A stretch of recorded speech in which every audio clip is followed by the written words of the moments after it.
Good morning. Welcome to a pretty chilly and a bit of a breezy Alicante this morning.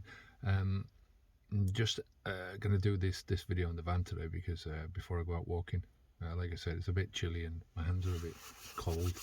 So these are 100 videos in 100 days, and we're trying to get as many people as we can to stop drinking alcohol in 2022. And this one is just about I think what I consider to be the biggest mistake that I made when I stopped drinking alcohol.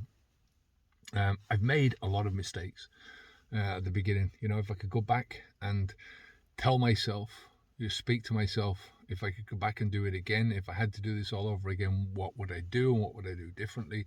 There's so many different things that I would do differently. So let's get that out there first.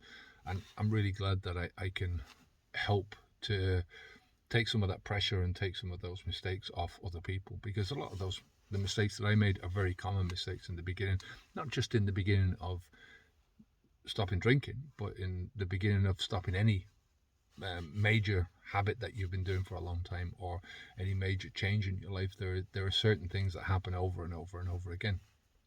And I think for me, the biggest thing that I did was taking on too much at one time. You know, it's a natural part and parcel of the process. You know, it happens.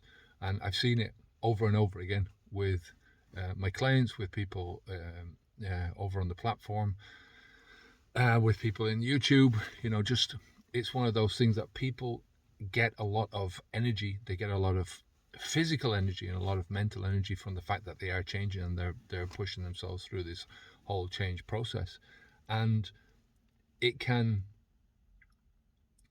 give them a false sense of security in the beginning. And one of the problems is that although you've got all this energy, you have to focus the energy onto one area, because if you don't, you're dividing that energy up. And when you're doing something like stopping drinking alcohol, like I said, the stopping drinking alcohol part of this is just a single thing that you do, right? It's one decision that you make. You don't have to make any other decisions in that one process. Stopping drinking alcohol means don't put the alcohol into your mouth. And once you do that, you've stopped the drinking. It's changing the habit that requires the thinking. You know, what do you do when you want to socialize now and you haven't got any alcohol? What do you do when you want to relax and you haven't got any alcohol? What do you do when you want to do all those other things that you would normally do and you haven't got alcohol to fall back on? You know, you're not using it as a tool anymore. It's not a crutch for you anymore. So this is where the difficulties come in, because there's a lot of choice involved in those parts. And it's in those parts that you're going to find that you're expending a lot of energy. So if you divide your attention, your focus off into two different areas. Let's say that you're a smoker and a drinker, and you decide after a week or 2 weeks of stopping drinking that you're doing so well that you're going to now start to stop smoking. There are two different processes involved in these things. You know, they're very subtle processes, but they are two very different processes. One process is more aimed towards the evening when you will be drinking, and the other process is aimed when you're stopping smoking. Is an iteration that you undertake throughout the day, so you get the cravings throughout the day.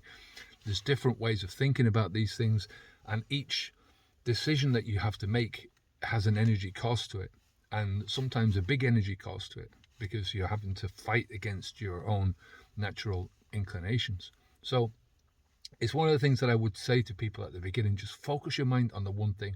Focus your mind on stopping drinking alcohol, and then once you feel really, really comfortable in what you're doing, then you start to move on to other things. So like I said, that's the biggest mistake that I made. When I stopped, I wasn't a smoker. I'd stopped a couple of years earlier smoking, but I tried to change my diet. I was out running, I was doing yoga, I was trying all these different things. And it's a good thing, you know, from one perspective, to experiment and to get out there and do different things. But from another